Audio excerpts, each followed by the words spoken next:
One of Donald Trump's campaign promises was the pledge to rebuild the US military, and it is one of the few of his initiatives that appears to enjoy broad bipartisan support. The US Senate's version of the Defense Appropriations Bill provides for what amounts to a dramatic 10% increase in defense spending, or more than even the Trump administration requested.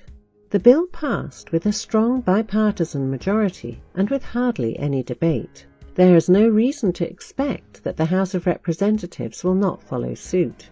This naturally raises the question, what is behind the sudden interest in boosting US defense spending after a decade and a half of continuous war?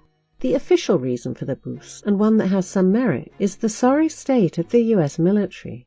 The wars in Afghanistan and Iraq, plus the various and sundry other operations against Libya, Syria, Yemen, Somalia, not to mention the confrontations with Russia, China and North Korea, have left the US military stretched thin and demoralized. Much of the Army and Marine equipment pool has incurred significant wear and tear from operating in the hot and dusty Middle East conditions. The Air Force has been reduced to a collection of on-call bomb trucks supporting land operations. Even the Navy, easily the least engaged of the three services, has had to station carrier battle groups to contribute their air wings to the ground support mission and thus justify the existence of the costly carrier fleet. The result is a force with significant morale and training problems, which manifest themselves in crashing planes and colliding warships. It is doubtful, however, that Congress is so eagerly supporting the troops for the reasons outlined just now. As the recent US elections have demonstrated, the US economy's softness is leading to unpredictable and uncontrollable election outcomes.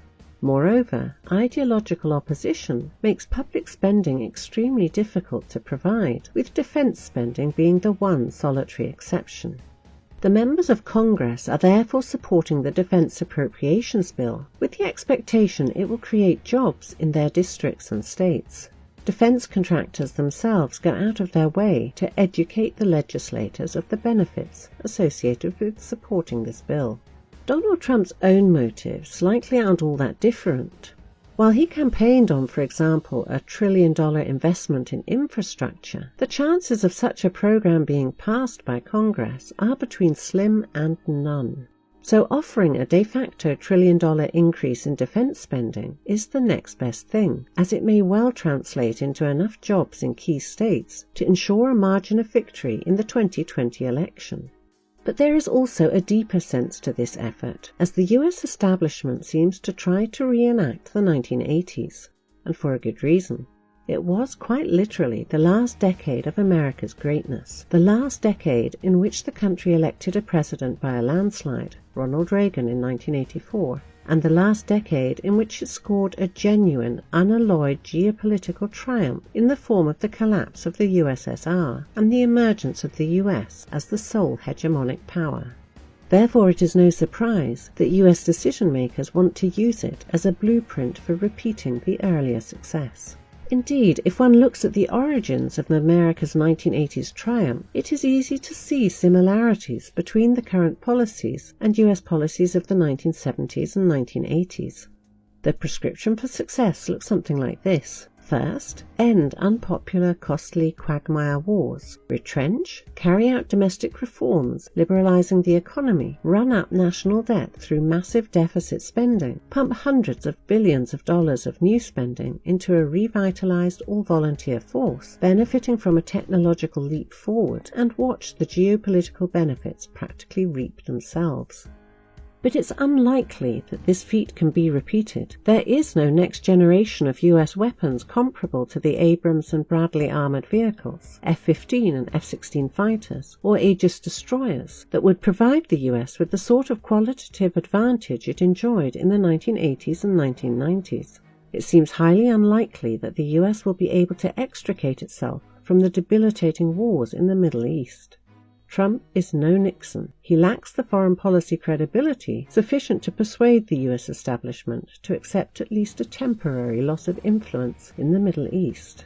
Most importantly, while Reagan benefited from a stagflationary economy that benefited from liberalization and deregulation and a low level of national debt, Trump has neither. The US economy is suffering from neoliberalism and globalization taken to their logical extremes, not over-regulation or over-taxation. The US national debt is reaching historic maximums. And last but not least, China today is an economic powerhouse, while Russia's economy is on a far more sound footing than was the Soviet economy in the 1970s and 1980s. The danger here is that, aware that time is not on their side, the US elites may engage in more international adventurism to a far greater extent than Reagan did in Grenada and Lebanon. Unfortunately, there are few indications that the US elites have accommodated themselves to the new post-hegemonic international balance of power, and the boost in military spending is a reflection of their efforts to recapture past glories. But it is unlikely they can reverse the process of US hegemonic decline. Indeed, this effort actually represents a still heavier burden on the already weak US economy.